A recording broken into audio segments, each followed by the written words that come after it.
こんにちは、プリンセスモナコです。今日はね、みょうがの味噌漬けしたいと思います。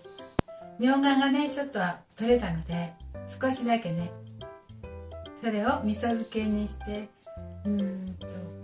すぐ食べなくってもね、1週間ぐらいつけといてから冷蔵庫で1ヶ月ぐらいの間にいただこうと思います。はい、お願いします。これくらいなんだけどね、黄色の花と15個ぐらいありますね。これをこのお味噌につけていきたいと思います。味噌だけでしたいと思います。これ洗ったんだけどね、まだ汚いね、なんとなくね。よいしょ。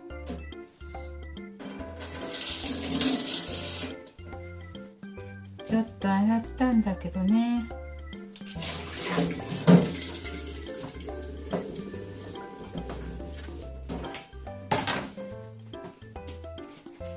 みょうがの水切りしますね。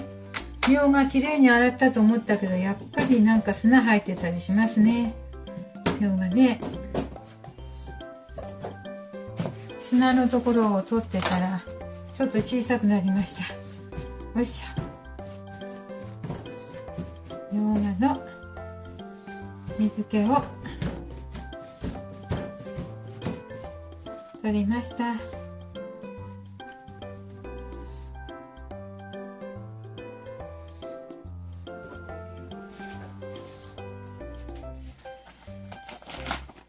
水を取って袋にしましょう。こう押さえるとね、水がいっぱい出てくる。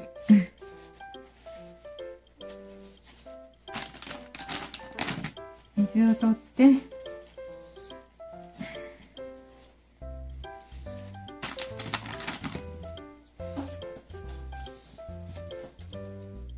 ジップロックに入れていきますよ。は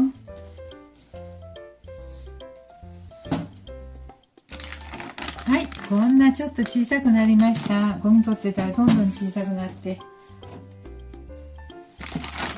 これに味噌入れるだけですよ。お砂糖も何も入れないんです。お味噌だけ入れて、食べる時にね、ちょっと調節してもいいと思います。味のとりあえず味噌だけで味噌漬けしますよ。結構ね、美味しいんですよ。去年もしたけどね。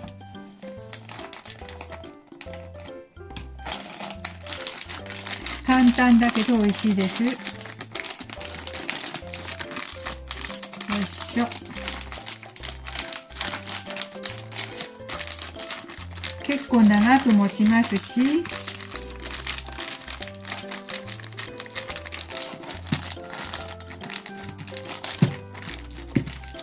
お漬物になりますよ。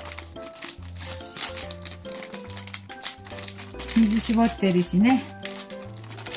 他の調味料足してないので長持ちしますわ。で、空気を取って、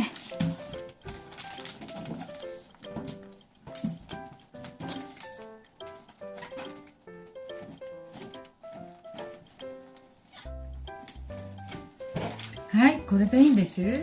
すぐ食べるときはね、みりんとかお酒とかね、お砂糖とかいろいろ他の調味料も混ぜればいいんですけど、これはね、ちょっと長期間1ヶ月くらいでも全然大丈夫なので、この味噌漬けしました。はい、こんな感じです。味噌の味だけのシンプルなみょうがつけてみました。